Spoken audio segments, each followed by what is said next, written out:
the interactive Magic that's about to be played, thinking about how they're going to play around things, probably just largely ignore things. Hive Mind and Seek and Show, and the LA area. Now that we're in Las Vegas, 4.5, 5 hour drive, whatever. But a lot of the LA people, Weston included, made the trip down, and like I've said before on the show and others, a very combo-oriented group of people. Yes, so not surprising. In terms of legacy, yes. I mean, I much prefer a legacy that's all combo decks than a legacy of all Maverick decks. Well, yeah, it's a. I like to have a little bit of combo in the room because you don't want to feel like people have the kid gloves on, but running into combo deck round and round is probably just not it's not engaging Magic over and over again. I mean, I guess different people can have different perspectives on things. I feel like you walk into a room to play Legacy. Legacy is essentially the gamut of all Magic. Yes. And when you have the gamut of all Magic, you have a critical mass of awesome cards, right? That's it. Yes. I think that the only grown-up way to approach it is that you're going to face combo decks and Force of Wills constantly. Like, it's almost like an insult when you're playing against, like, some dirtily 1/1s that get a tiny incremental advantage. Like, that's not the way the entire gamut of Magic should be described when you're actually approaching critical mass in every direction, right? Sure. I mean, what I enjoy most about Legacy tournaments when I have the best time is usually when I'm playing against a little bit of everything. Just want to get the full gamut of experiences. And that's what makes Legacy, the most fun. It's not entirely fair to say like the 1/1s have no place because there's some matchups where those 1/1 utility guys are actually quite good. Like the person who's devoting all their resources to... Forget about the idea of matchups, okay? Okay. Matchups is kind of like this illusory thing that exists because there's a metagame, right? But if the metagame is not representative of what the actual gamut of the experience could be, then you're just like starting on a false assumption. I understand there's a tournament structure, right? And that people are limited by certain things like how many cards they own. But if you really wanted to step back for a second, you're like, what are the most powerful things that people can do? The answer is highly unlikely to be playing fair. Well, power level's not playing with Force of Wills. But power level's all contextual. All that matters is from matchup to matchup. Power level is two very different things. Like how powerful is Searing Blaze? It's like, well, that depends on the cards surrounding Searing Blaze and what the opponent is up to. That determines how. Oh yeah, sure. Searing Blaze is horrendous against these decks, right? Yeah. It's quite good against. I mean, the kind of deck that you typically like to play seems like it would chomp on these bug. I hate even hesitate to call them control decks, like these bug card decks, like card decks, decks of cards. I mean, like they have like entire suites of cards that say, "Pay some amount of mana, hurt myself." Like yeah. So, Searing Blaze is good against their little 1/2s, and Price Progress is good against their mana base, and Flame Rift is a card that you might cast. I'll have you know that Flame Rift was instrumental in me beating Weston at the LA Open a couple months ago. So take that, busted Hive Mind deck. And yet you've never beaten a Storm. Oh, not even close. Never even close. God forbid somebody Force of Wills your first turn. All right, finals is underway, and we're looking at a hand. Oh, Gitaxian Probe. We have Show and Tell, Ponder, Force of Will, Repeal.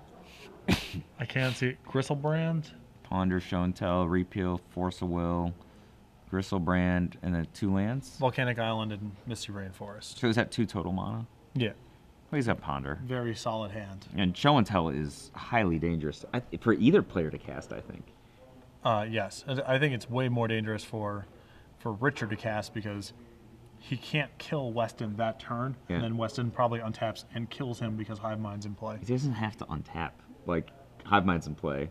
Pact of the Titan, Well, no, you would die. Yeah. He has to untap first. But. So, Ponder from Richard. Looking at he actually Ancient, is that Ancient Tomb? Yeah, Ancient Tomb, which is a potentially huge draw here. Misty Rainforest. As it allows Richard to go off on the second turn. If he's willing to run the Show and Tell gamut. Well, he doesn't have Gitaxian Probe, right? I think what you were saying previously about blue-based combo decks and Legacy might be true. Like, just having Gitaxian Probe cover would tell you if you can cast Show and Tell. Yeah. And it's not like it costs you anything to put it in the deck. No, it's good. It's like a bad Ponder. Yeah. In fact, or a good peak, whichever. when they were concurrent, people played 4 of each a lot of the time. Yeah, In decks that attacked. they were correct to do so. Also, So how do you feel about Weston's basic lands? I like it. A little bit of style. I like a little bit of flair. I don't like playing different arts. Oh, yeah, that's fine. You give up so much edge against observant opponents. Like, it's... So much is a stretch. Also, it's like when you're playing Hive Mind, it's like, well, the game's only going to take 2 or 3 turns anyway, so it's hard to spew off too much value, you know? It's not like the game's going 12 turns. Like 20 minutes ago, you were chanting to yourself, like, every edge, every edge. Yeah, but now this matchup. Now we're in the sort of, finals of the Open. We don't need any edges anymore. This is not figuring out a way to trade your Thragtusk the best. This is not what these decks are up to. It's, you know. What I also really like about Legacy is watching people play their decks and just based on, you know, the foils and the black border duels, who's like passionate about their deck and who's playing the cards. Like Richard is probably this is not his first tournament playing this deck, almost certainly. So, City of Traders. These guys like their double lands, huh? Yeah. So, Brainstorm, cast off of Volcanic. Oh, so are some of those Volcanics black borders? Yeah, those are 4 and black bordered. Yeah, Legacy's a different place. Yeah, You, it is. The place where time stands still. Kind of. I mean, like... I think I'm going to switch to all Ice Age lands after this weekend. I like an Ice Age land. Just I think... I like Ancient Tomb? Is someone finally going to take a non-cantrip action here? I mean, yeah, Richard could just go for it. He could just try to get his... I mean, he could have tried to go for it a little while ago as well. All right, looks like we're going to show and tell Sneak Attack into play. So we have mana to float or something. Oh, pedaling. Okay. Show and tell. Dangerous business. So, if it is Sneak Attack... There's quite a few ways to activate it, yeah? Yes. Weston sacrifices Polluted Delta. Probably gonna need a basic island, the way he's been playing.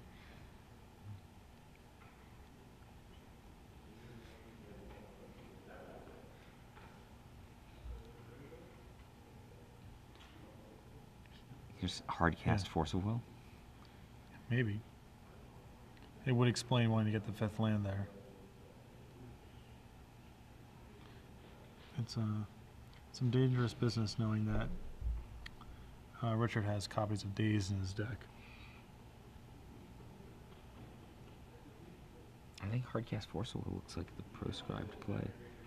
Well, yeah, sacking the Delta implies that's where he's killing, but...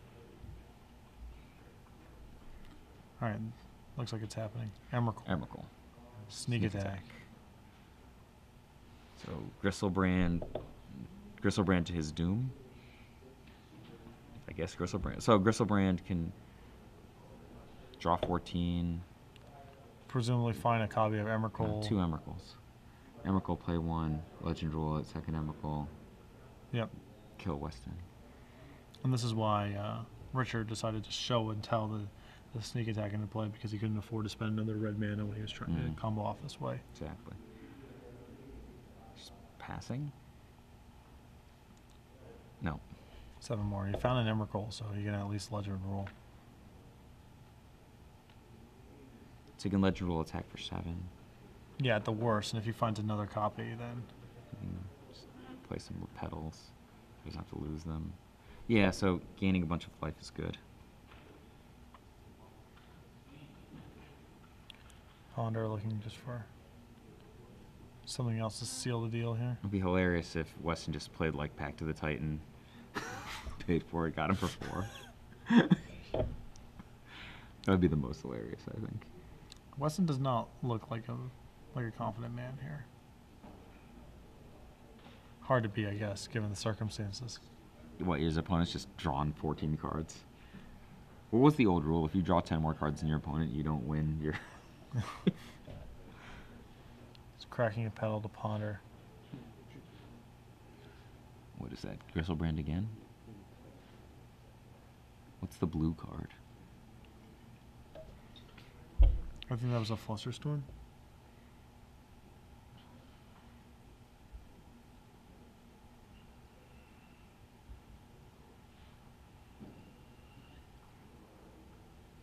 And draw an Emrakul.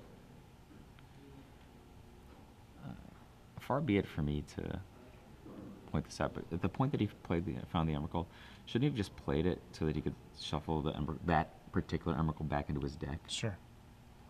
Which would actually increase his chances of drawing additional Emrakuls with further Gristlebrains and Ponders. Yes. Like instead of waiting so long to find 2 Emrakuls. It is one of the bonuses of having sneak attack.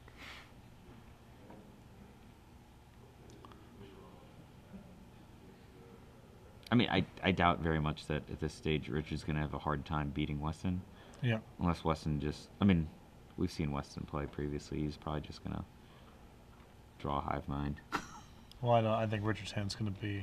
Like, all Force of Wills, yeah. A lot of counter spells.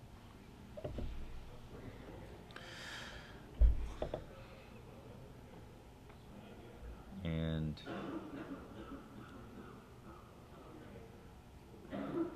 Yeah, I mean, he still needs one more piece of gas to actually finish the job here, but he can actually just keep a hand of a bunch of counters. He has another... I believe he has another Gristlebrand in his hand.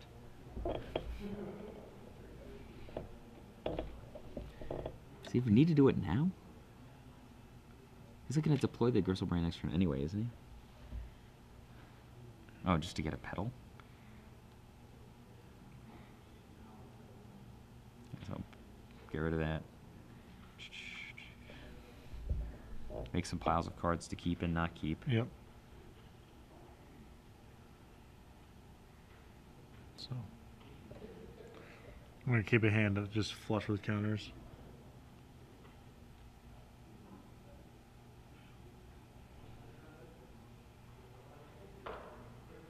And yeah, I mean, his hand is totally loaded.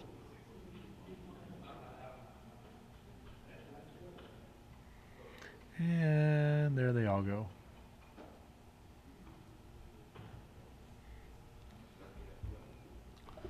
Gristlebrand, just a big merfolk looter.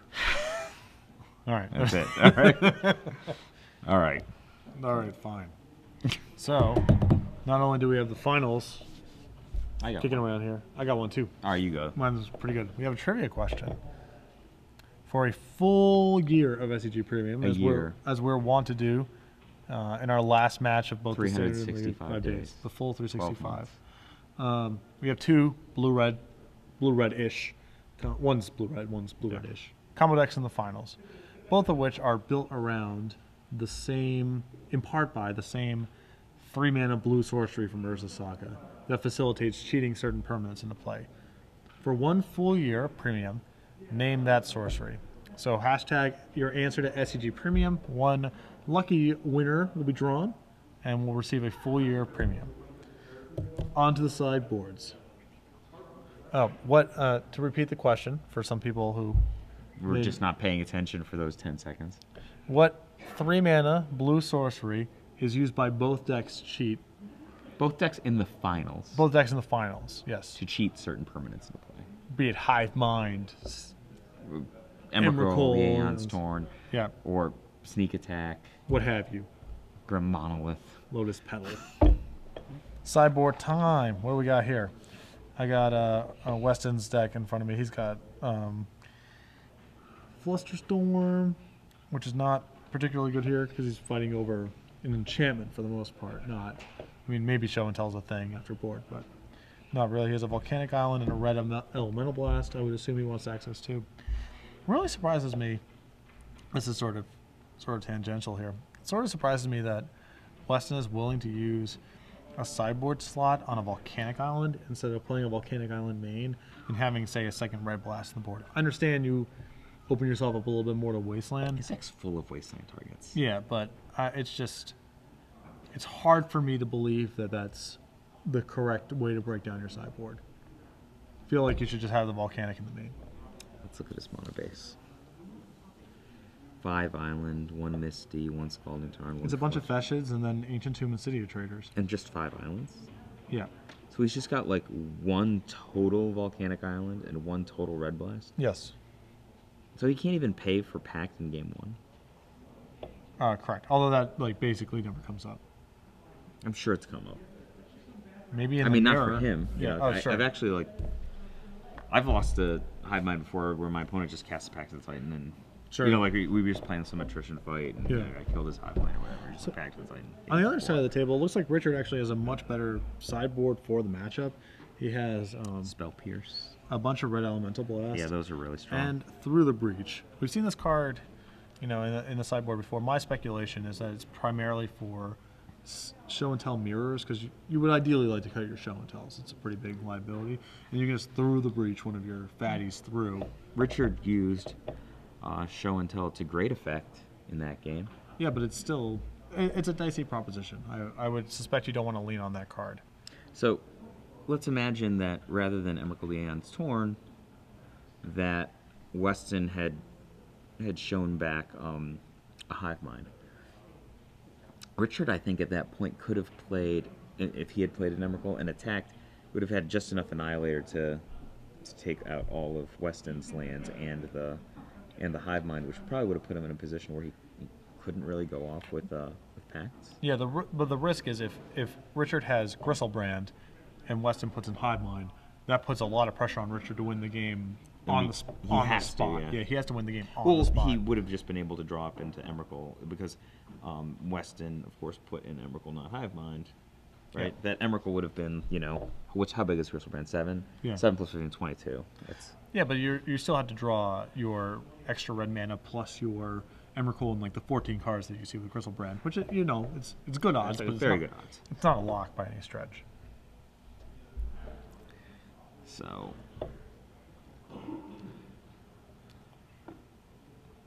Weston torched through his top 4 match, right? Yeah, I mean Jill was staggering out of here in like 10 minutes. So yeah, So Weston's going to be going first. we saw him do the same thing to AJ in the top 8. Yeah. Doesn't look like he likes that hand. It's very, very deep in thought. Why don't people smile on camera? I mean, like, if I were playing in the finals, I'd be so overjoyed. I don't know. You've come along. When you come a long way, it's just often you're just locked into the moment. Yeah. You're not smiling because it's like I'm in the finals. It's just I'm here now and I want to win and this means something. So no smiling. Also, smiling is just pretty Awesome. bad. Just pretty bad in general. So both just the players taking a mulligan here. So this mulligan favors Richard probably, right? He's going second. I don't know. It depends whose deck is a little more redundant. I mean, I think Richard's deck's way more redundant. yes, yeah. Weston's deck is like a lot of unique pieces. He also has like packs. Which are are just- just random cards that just do nothing unless he's already got like the other Yeah. half. Yeah, Pact of the Titan, Summoner's Pact. Like, so many different things catalyze a Gristlebrand or an Emrakul in Richard's deck, right? Yeah. You could show and tell it, you can Through the Breach it, you can sneak attack it, versus like a Pax is just useless unless you have Hive Mind already in play. Right.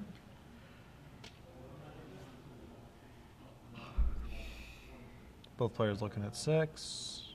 Now, Richard sounded cracking a little bit of a smile. Yeah. Listen, if I was ever calling people all day long, I'd probably be pretty happy. It seems fun. I watch it. It seems okay. Weston does not like this hand either. Keeps it though. All right, Polluted Delta. Richard, Volcanic. Lotus Petal. So what's the operations there? Why do you just like run a Lotus Petal on that turn? Is it likely to get Spell Pierced? It is if Weston has Flusterstorm, you do not want to add to the storm count. Okay. You'd rather just get it in play. Maybe not that turn necessarily, but definitely before you want to take an action. So Well- Richard looks like he has Emrakul, right? Oh yeah. So Brainstorm. He's got the Sackland to pair with it. Yep. Weston's stuck on Delta City- plus City City of of Traders.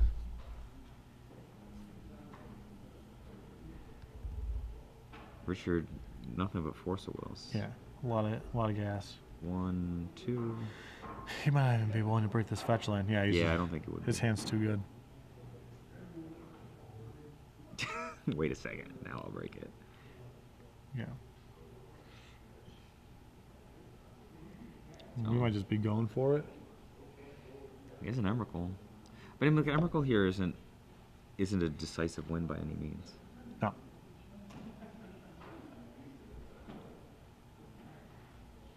So, Ponder. Okay. I was going to say, show and telling right here seems a bit too aggressive given how good his hand is. And another force of will. He can just die. So he's drawing that. And he seems willing to not have an additional land drop. Yeah. So Weston breaks his Pluto Delta, gets a basic island.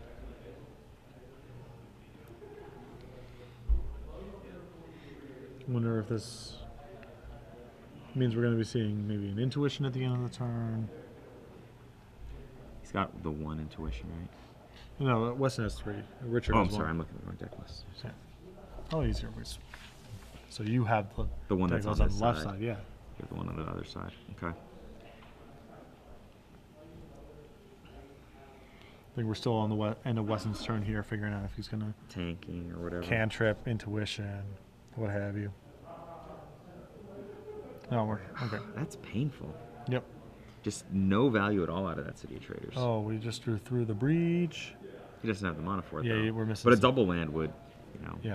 Then we would be going through the breach. Weston's doing a little work for him. So, let's see. What do we need? 2 more sack lands, so that could put him to 17. You don't get those life back. Yeah. Which are just discarding.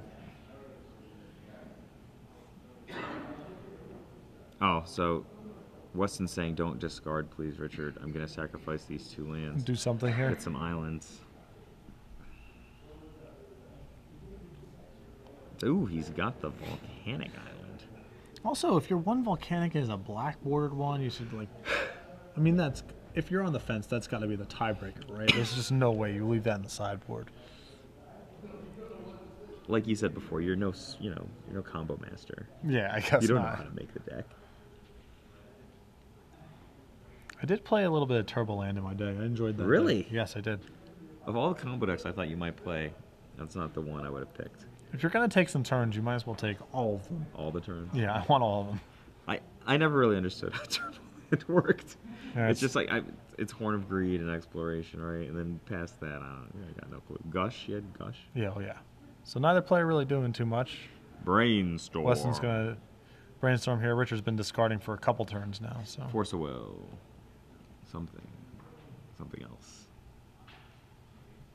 And I feel like Weston can be a little more aggressive about going for his own show and tell, since it is just a kill if it's hive mind. Yeah, I mean, Richard's got a lot of Force of Wills, right? So Weston might have to fight through 3 Force of Wills. Yeah, but I think he's also happy if his discards show his and tell. hand. Yeah. Well, yeah, if his show and tells are inducing the Oh, it could the Force of Wills. just be like a Masashio, so Yeah, Horn's you can Chant. just- Might be nothing on the other end of it.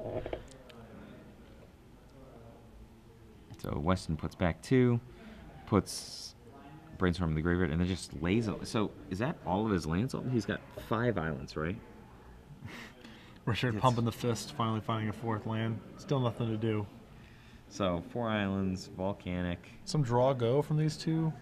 Richard could be playing like All right, here we go. tap out blue. Okay, through the breach I probably. think it's time.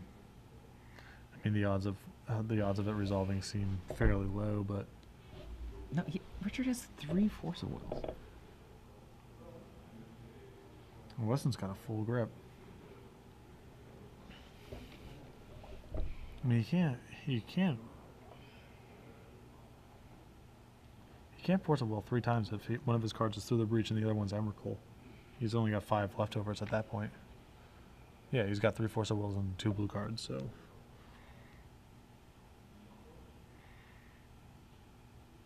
We'll start there. All right, Force of Will. fighting over this through the breach. With show and Our tell. first gunfight. And force Force again. back. It's actually a little bit dangerous because it just put Weston to 15. Or sorry, 16. And he has the final force. That's going to stop the through the breach. So yeah, Weston was able to fend off that. But I believe that puts Weston down to 15, right? Yeah, but he was able to stop through the breach. He had 3 force of wills to stop it. Now it's can Weston time for passing. So we're still at Another through the beach. Sneak attack, show and tell. we have Flusterstorm, Brainstorm, and Emrakul in hand. It looks like on Richard's head.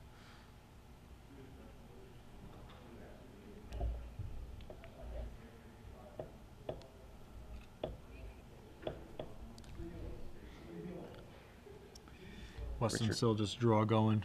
Richard pulls Another a Emrakul. pass. One-time dealer. I dealt it to myself. It wasn't the one time. Brainstorm for Richard. Both players being pretty patient with their cantrips here. Cause I mean, what do you mean by patient? Like, well, Richard's been sitting on a Brainstorm for a while now. he only has 2 through the breach, right? Yeah.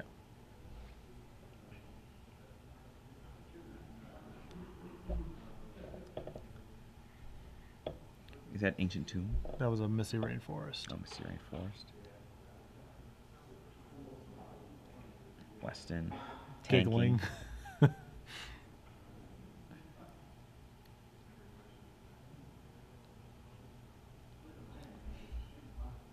Let's see. He's going to play show and tell. Oh, leaving up the red. I like it.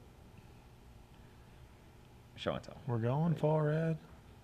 Brainstorm. I mean, you got to figure that there's not a lot of Force of Wills left on either side. Yeah, but Richard might be just pumping up a Flusterstorm. Fair enough. Is that a counterspell? It's a misdirection. Misdirection. Okay. Misdirection.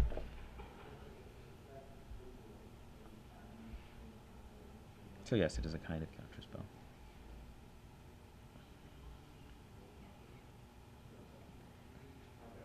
I'm going to crack our Misty Rainforest here.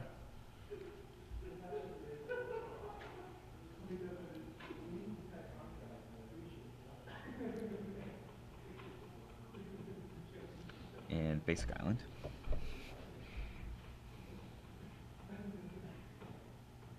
Our show and tell still in the stack, waiting for a response from Richard. So, 2 spells so far. Third spell is another Brainstorm. Yep. 1, 2, 3. Those blanks. I think one of them is a sneak attack. Sneak attack's not a blank. If he gets to take a turn, yeah. Although now Richard again is in, and there's a Flusterstorm for 4. About 2 more than Weston's got. Yeah.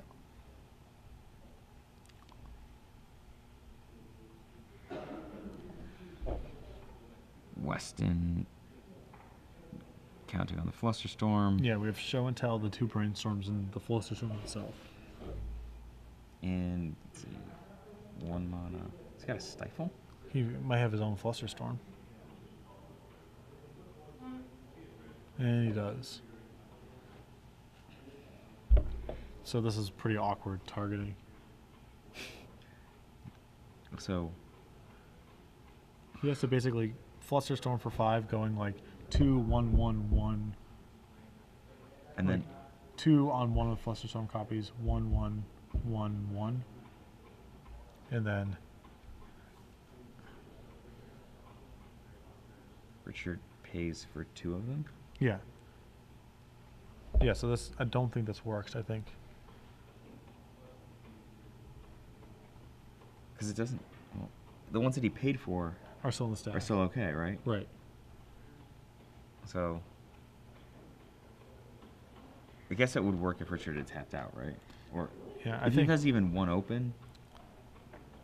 Yeah, I think Weston was probably working on the assumption that, you know, yeah, just do it back to Yeah. him for more, but it doesn't quite work that It way. looks like a sneak attack, maybe. Yeah.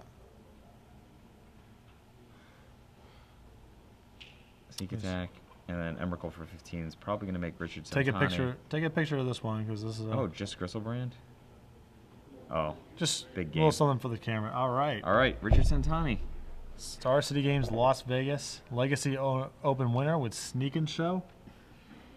Pretty awesome deck. Corbett Gray would be proud. I like it. I like it. It's It does a lot of the stuff that I think you should be doing in this format. yeah, and it's you know, as opposed to the Hive Mind deck that's drawing these packs that don't do anything. I mean, there's really no fat in this deck because there's the Emeralds and the Gristle It's a little Brands. expensive.